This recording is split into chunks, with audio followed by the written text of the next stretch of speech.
Assalamualaikum warahmatullahi wabarakatuh. Baik, bertemu lagi dengan saya Fauzul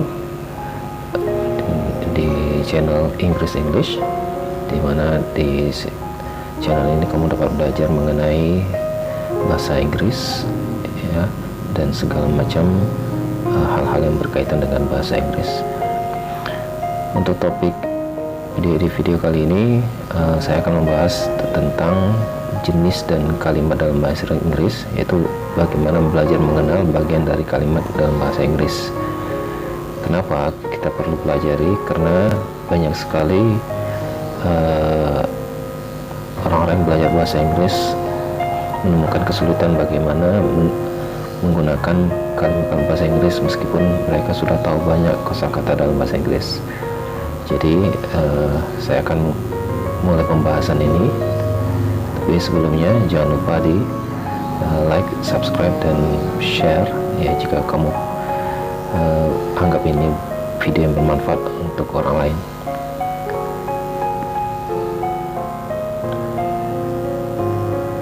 Kenapa kita harus memahami tentang jenis dan bentuk kalimat dalam bahasa Inggris? Ya, alasannya sederhana, ya adalah untuk mengetahui bagaimana cara kita membuat kalimat bahasa Inggris yang baik dan benar dan sesuai dengan aturannya. Ya, di dalam bahasa Inggris itu sendiri, ketika membuat kalimat terbagi ke dalam dua kelompok. Yang pertama, jenis kalimat, dan yang kedua, bentuk kalimat. Di dalam bahasa Inggris, jenis kalimat itu terdiri dari bentuk kalimat nonverbal serta kalimat verbal. Apa itu kalimat nonverbal? Dan kalimat nonverbal adalah kalimat yang tidak menggunakan kata kerja perbuatan atau verb pada predikannya. Maksudnya seperti ini: ketika kita membuat kalimat bahasa Inggris, di dalam kalimat tersebut tidak menunjukkan adanya kata-kata kerja perbuatan, ya, menunjukkan kata-kata kerja perbuatan ketika kalimat tersebut disampaikan atau dibuat. Nah, ini yang dimaksud dengan kalimat non-verbal. Sementara kalimat verbal adalah kalimat yang menggunakan kata kerja perbuatan atau verb pada predikatnya. Jadi di sini menerangkan bahwa kalimat yang dilakukan atau kalimat yang disampaikan itu mengandung makna perbuatan, ya, dengan bentuk kata kerja verb ya sebagai predikannya. Contoh misalnya kalimat they go to school, mereka pergi ke sekolah. They adalah subjeknya dan go adalah predikatnya, serta school adalah objeknya. Nah, predikat adalah bagian kalimat yang menandai apa yang dikatakan oleh pembicara tentang subjeknya. Yaitu predikat adalah bagian kalimat yang menandai apa yang dikatakan oleh pembicara tentang subjeknya.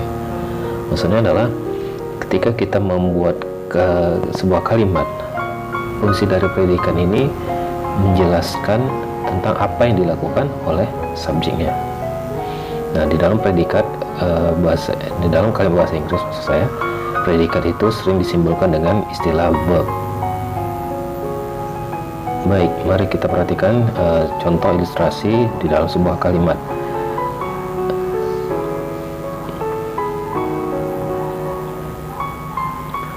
Contoh, Alfred is an engineer.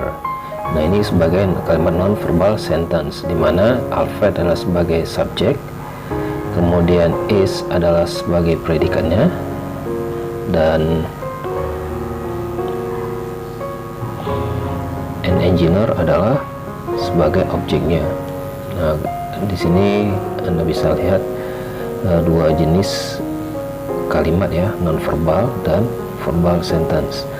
Nah, itu yang tadi yang saya sebutkan adalah contoh dari kalimat non-verbal sentence. Itu tidak, dimana kalimat tersebut tidak menunjukkan adanya perbuatan. Alfred is an engineer. Alfred adalah seorang insinyur. Nah, ini hanya menerangkan profesi ya, bukan perbuatan yang dilakukan. Nah, sementara di kalimat verbal sentence itu ada Alfred makes a blueprint. Alfred membuat sebuah cetak biru. Nah, ada kata perbuatan di sini, yaitu dengan menggunakan kata makes sebagai predikatnya. Nah, kategori kalimat seperti ini termasuk ke dalam kalimat verbal sentence. Ya, seperti yang sebelumnya saya sampaikan, bahwa di dalam membuat kalimat itu terdiri dari beberapa rangkaian, yaitu terdapat subjek, predikat, dan objek serta kata keterangan. Tapi di dalam bahasa Inggris, sebuah kata keterangan itu boleh ada atau boleh tidak, ya. Begitu juga dengan objeknya. Tapi di dalam kalimat harus selalu ada subjek dan predikat. Baik, untuk memahami tentang subjek di dalam bahasa Inggris itu ada beberapa contoh kata yang sering digunakan sebagai subjek. Nah, sebelumnya saya mau jelaskan sedikit ya tentang subjek, walaupun sebelumnya sudah pernah ada di video-video lainnya.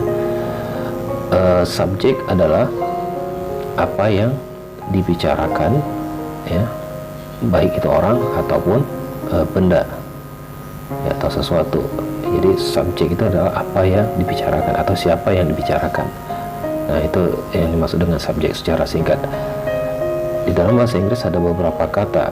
Pertama, kita menggunakan kata ganti seperti I, we, you, they, he, she, it.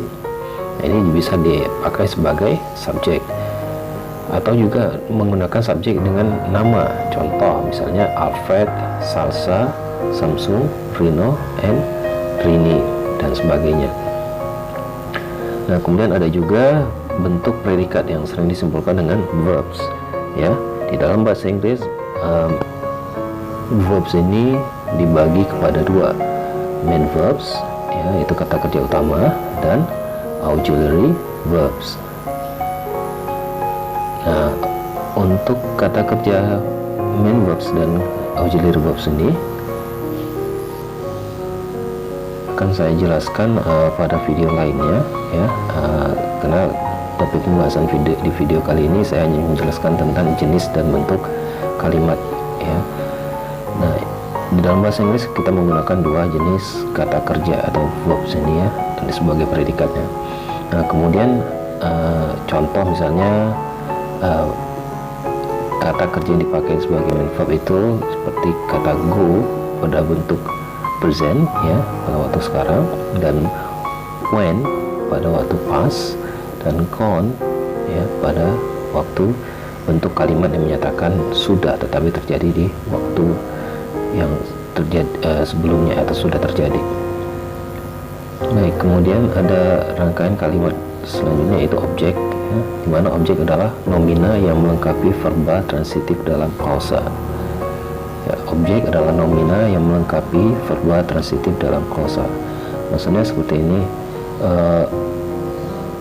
objek adalah menerangkan apa yang dilakukan oleh subjeknya, ya, di dalam klausa atau anak kalimat.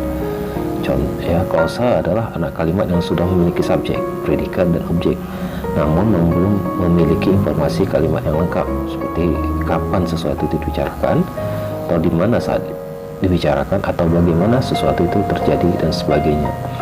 Contoh kalimat: Kiki minum secangkir teh. Atau dalam bahasa Inggrisnya, Kiki drinks a cup of tea. Nah, Kiki itu sebagai subjek, sementara minum atau drinks itu sebagai verba predikat. Nah, lalu objek adalah untuk kata secangkir teh dan a cup of tea. Nah, di sini dapat kita simpulkan bahwa a cup of tea atau secangkir teh menjelaskan apa yang dilakukan oleh Kiki, yaitu minum apa? Secangkir teh.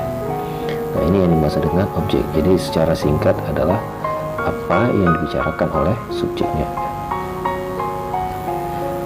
Ya, itu tadi memahami tentang jenis-jenis dalam kalimat, ya. Kemudian berikutnya ada bentuk kalimat dalam bahasa Inggris, ya. Di antara bentuk-bentuk kalimat dalam bahasa Inggris itu ada bentuk kalimat simple, continuous, perfect, dan perfect continuous. Ya, simple itu bisa diartikan adalah sebuah kalimat sederhana, ya, dimana tidak menggunakan bentuk sedang, ya, atau bentuk continuous, dan bentuk sudah atau bentuk perfect. Nah, sementara kalau continuous ini menerangkan sedang, artinya sesuatu itu sedang dilakukan atau sedang terjadi. Dan kemudian ada bentuk kalimat perfect yang menyatakan sudah, ya, dimana bentuk kalimat perfect itu menyatakan sesuatu yang sudah terjadi sebelumnya atau baru saja terjadi. Nah, contoh kata yang sering dipakai bentuk perfect ini, dia menggunakan bentuk have, has, atau had. Nah, kemudian ada bentuk kalimat yang lain, yaitu bentuk perfect continuous, di mana kalimat tersebut menerangkan bahwa sesuatu itu sudah terjadi tetapi masih berlangsung atau masih belum selesai. Nah, jadi ada 4 ya bentuk kalimat dalam bahasa Inggris. Ada simple, continuous, ada perfect, dan perfect continuous. Dan dari keempat bentuk kalimat ini, inilah yang nantinya akan digabungkan di dalam sebuah kalimat yang pada akhirnya bentuk dan jenis kalimat tersebut serta kosakata yang dipakai itu akan dipakai dalam aturan membuat kalimat, yang itu sering kita dengar dengan istilah tenses, di mana tenses ini sebenarnya adalah menerangkan waktu kapan sesuatu itu terjadi atau kapan sesuatu itu dibicarakan atau disampaikan. Nah, saya akan membahas ini di video khusus ya tentang tenses. Jadi ikuti terus video-video pembelajaran bahasa Inggris di English ya. Semoga dengan apa yang saya sampaikan secara singkat ini dapat memberikan pemahaman ya tentang jenis kalimat dan bentuk kalimat di dalam bahasa Inggris. Okay, I think that's enough for this time. Yeah, I hope you enjoy the video and understand about the topic. And see you again on the next video. Bye. Assalamualaikum warahmatullahi wabarakatuh.